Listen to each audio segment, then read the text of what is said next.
Ok guys, donc bienvenue aujourd'hui, encore à nouveau, une balade intérieure et extérieure. Et je vous propose qu'on parte explorer quelque chose de spécifique en lien avec l'état d'esprit aujourd'hui. Donc on va rentrer un peu plus dans la mécanique de notre esprit. Et ce que je vais vous partager, c'est basé sur ma propre pratique personnelle et également mon job d'accompagnant, un peu à l'image là de cette montagne. Je considère mon travail un peu comme un guide de haute montagne. Je connais le terrain, mais je ne sais jamais ce qu'on va trouver. Et donc c'est basé aussi sur cet attribut dont je parlais dans la vidéo précédente, en lien avec la curiosité, pouvoir rester curieux dans cet état d'esprit curieux. Et donc dans ma pratique, j'ai pu observer de manière un peu répétée où les personnes ont beaucoup à faire avec deux types d'état d'esprit, enfin un type d'état d'esprit en particulier. Alors il y a la cascade, je ne sais pas si vous allez m'entendre bien clairement, mais ces deux types d'état d'esprit, c'est l'esprit qui est orienté vers les problèmes et l'esprit qui est orienté vers les solutions.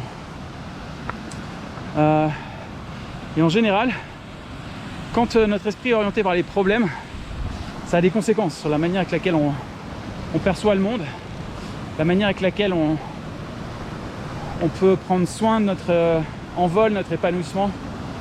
Mais je pense que je vais continuer cette vidéo après la cascade et je vais juste partager la beauté des lieux.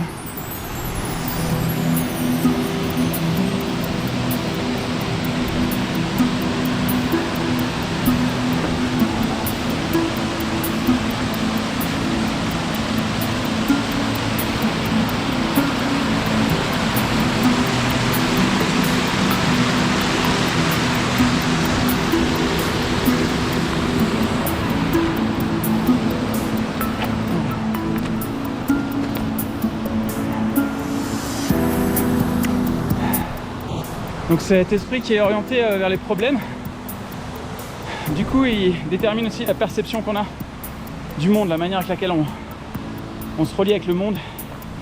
Et la conséquence en fait, c'est que ça a plutôt la tendance à refermer l'espace, ça a plutôt la tendance à restreindre le champ de possibilités. Et en faisant ça en fait on réduit notre capacité de résilience, notre capacité à rebondir, notre capacité à trouver un espace de croissance à l'intérieur de nous-mêmes.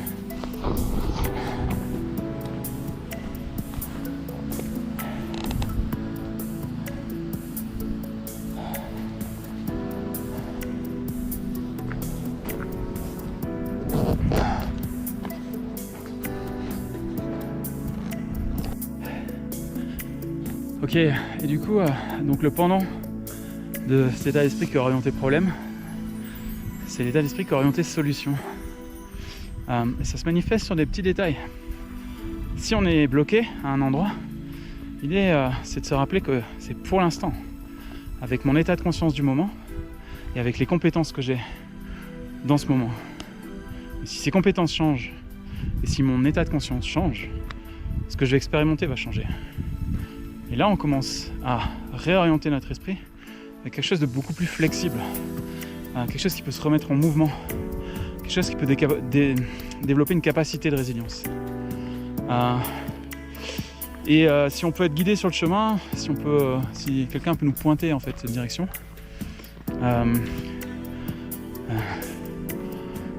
c'est à nous de prendre en main, de devenir notre propre coach en fait.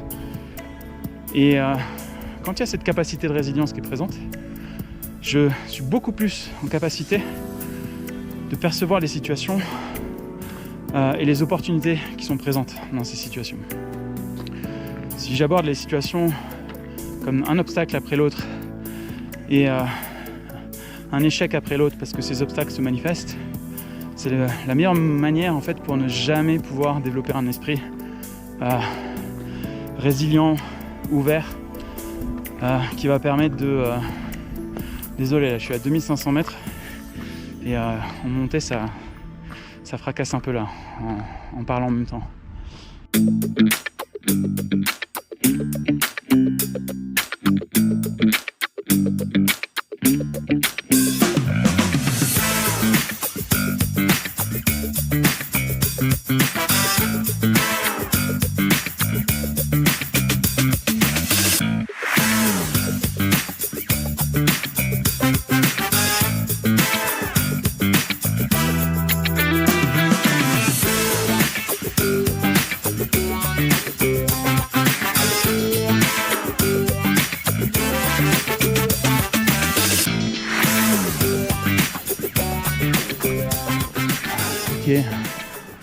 Donc là je vous laisse apprécier la beauté des lieux, comme quoi des fois l'effort ça paye, et là c'est assez exceptionnel quand même, donc j'espère que vous appréciez.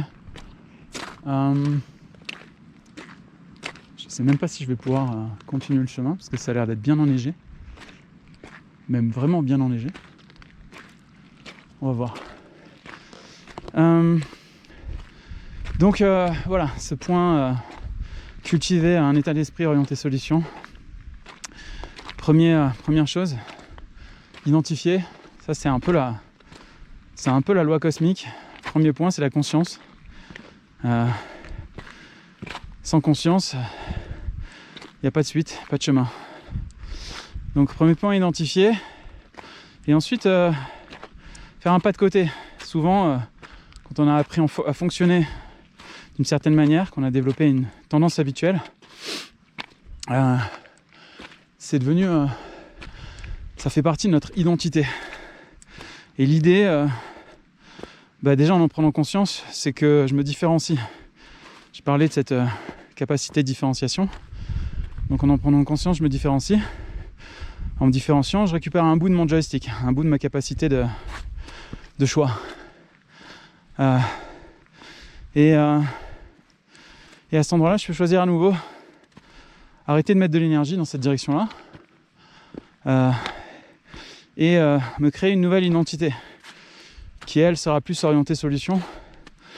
Et il y a un pitfall ici, un piège, à mon sens, qui est nécessaire de clarifier, bien différencier la dimension de l'état d'esprit orienté solution de la pensée positive, des pensées positives ou négatives.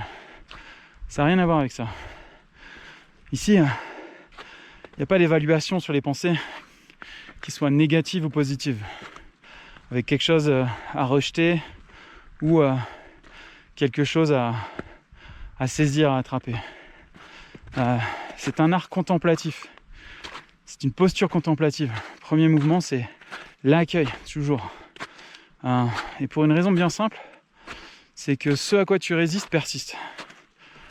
Pour la faire courte, toutes les choses qu'on ne prend pas le temps d'accueillir, on les renforce. En fait, si on prend le temps de regarder de plus près, c'est vraiment d'une logique imparable. Je ne vais pas rentrer en lutte par rapport à quelque chose qui n'a pas d'importance. En fait, la quantité d'énergie que je mets à résister à cette chose est proportionnelle à la force et à l'importance que cette chose a. C'est un art martial à cet endroit-là. Ça demande d'utiliser l'énergie investie dans ce à quoi je résiste pour générer de la conscience. Ça peut être un peu abstrait comme ça sur un plan théorique avec des mots, mais sur un plan pratique, c'est très concret et ça a de très lourdes conséquences, très fortes conséquences. Ici on parle d'émancipation, d'éveil de la conscience, de réveil parfois de la conscience. C'est un peu comme récupérer le gouvernail de son bateau, tout en sachant qu'auparavant on savait même pas qu'il y avait un bateau et on savait même pas qu'il y avait un gouvernail. Donc j'espère que ce partage vidéo vous a plu. N'hésitez pas à souscrire à cette chaîne, à mettre un pouce si ça vous a inspiré, si ça vous a apporté quelque chose. Et de toute manière, on va se retrouver pour de nouvelles aventures intérieures, extérieures. Et je vous laisse contempler une dernière fois la beauté du paysage.